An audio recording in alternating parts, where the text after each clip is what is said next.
So there's a very dark past between the US and the Philippines. You see, all you learn in school about the Philippines is that the US saved the Philippines from Japan in World War II. But just 40 years earlier, the US wasn't so nice. You see, in 1898, the US was thinking expansion. They had 45 states at the time, and they wanted to stack up. They felt recovered from the Civil War, and they were getting bored of all the Wild West dreams and digging for gold. Now pause right there. At the same time, Cuba is in the middle of a revolution to liberate themselves from Spain. This is important because if you ever think the US would use this information to their advantage, you might be a genius. You see, the American public, they don't want another war, but the government says, yeah, but boy, do we feel bad for those Cubans. And Spain is mean. And the public was like, I mean, yeah, you're right. And the government says yes, because they need the public's approval. So the US sends a Navy battleship to Cuba to see what's going on. Next thing you know, that battleship, the USS Maine,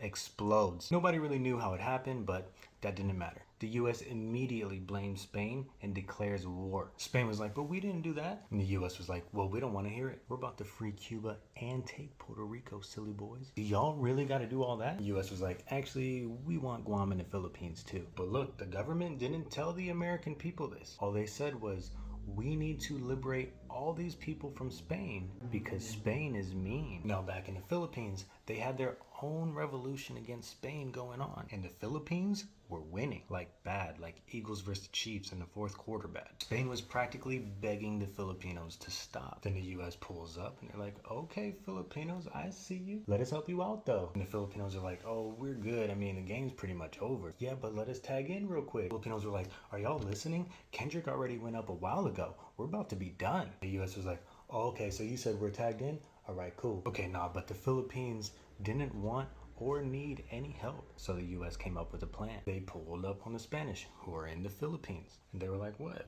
We just want to talk. We already know the Filipinos have been stomping y'all out. Throwing alley-oops, nuts in your face, everything. Spain was like, okay, and US goes, well, the Filipinos tagged us in now. Spain said, what in the okay, fine, we're over this. What do y'all want? The Spanish commander was even quoted saying he was willing to surrender to white people, but not to those damn Filipinos. Okay, I don't think he said damn, but he wanted to cuss for sure. So here's the crazy part. The US and Spain conjure up a plan to have a fake battle against each other. This battle was called the Battle of Manila, just so it didn't look like Spain lost to the Philippines, but instead it would look like the US liberated the Filipinos from the Spanish. Now, after their fake battle was acted out, Spain agreed to give the Philippines to the United States, and the United States agreed to give Spain $20 million for their troubles. That's right, $20 million.